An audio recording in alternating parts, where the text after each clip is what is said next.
Homélie du Père Gilbert Adam sur l'Évangile selon saint Matthieu, chapitre 23, versets 13 à 22.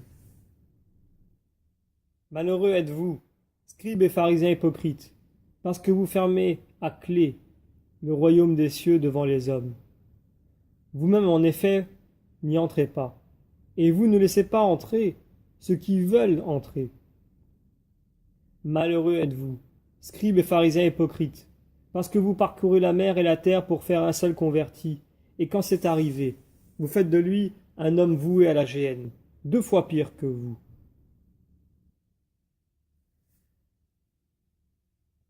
Ton poids, c'est ton amour, dira Augustin. Tu vaux ce que vaut ton amour. L'amour est tellement beau et précieux qu'il est toujours en essence. C'est une expérience que nous faisons dans l'Esprit Saint. Quand nous aimons, nous nous mettons au service de l'aimer. C'est une nécessité interne à l'amour.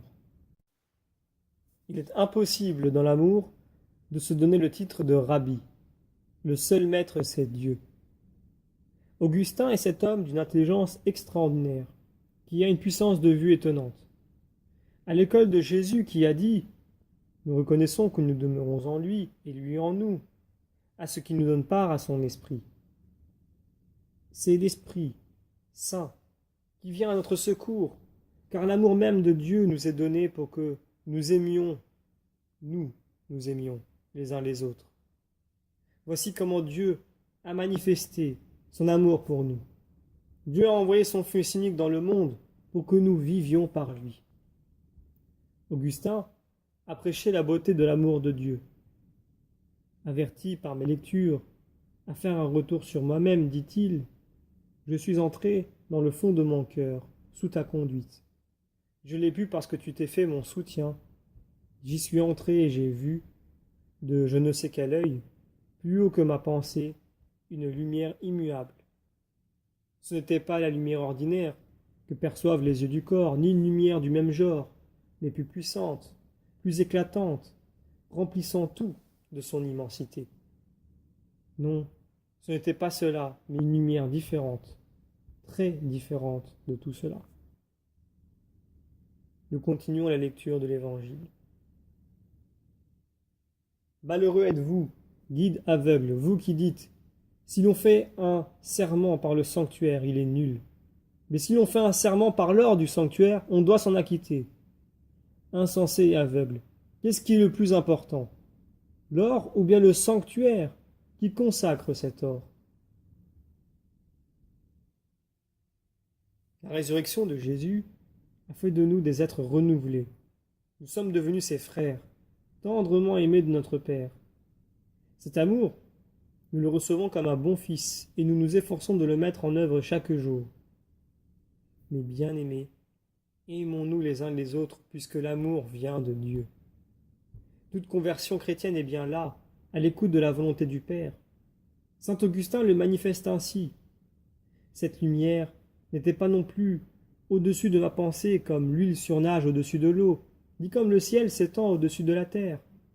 Elle était au-dessus, parce qu'elle est elle-même qui m'a fait. Et moi au-dessous, parce que je suis son ouvrage. Pour la connaître, il faut connaître la vérité, et celui qui la connaît l'éternité. C'est la charité qui la connaît.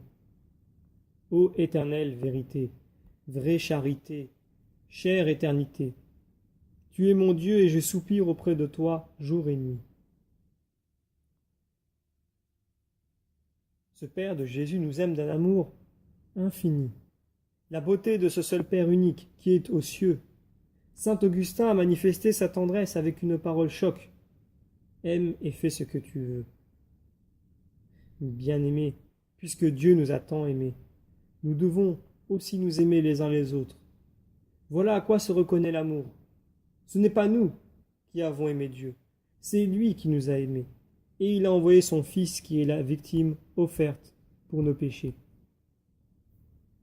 Nous terminons la lecture de l'Évangile. Vous dites encore, si l'on fait un serment par l'autel, il est nul. Mais si l'on fait un serment par l'offrande posée sur l'autel, on doit s'en acquitter. Aveugle, qu'est-ce qui est le plus important? L'offrande ou bien l'autel qui consacre cette offrande?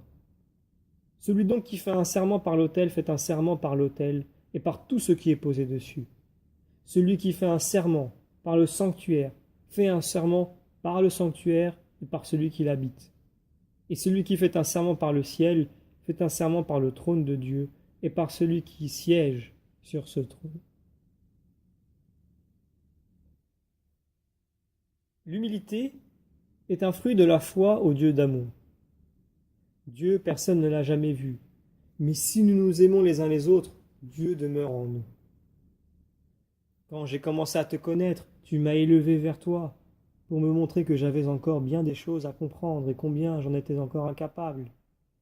Tu m'as fait voir la faiblesse de mes regards en lançant sur moi ta splendeur, et j'ai frémi d'amour et d'effroi. J'ai découvert que j'étais loin de toi, dans la région de la dissemblance, et ta voix me venait comme des hauteurs. Je suis le pain des grands. Grandis et tu me mangeras.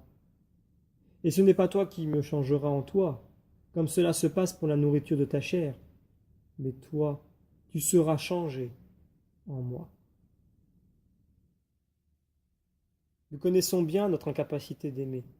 Notre cœur est très fragile dans son amour. L'acte de foi, d'espérance et d'amour est notre combat spirituel. Il nous est bon d'entendre cette parole de foi qui nous fortifie. Dès que nous ne sommes plus dans cet amour, nous sommes en danger. Aimer est une décision. C'est lutter envers et contre tout ce qui pourrait éteindre la petite flamme de notre cœur qui nous donne de nous aimer les uns les autres. C'est là le lieu de notre conversion, c'est le cri de notre résurrection.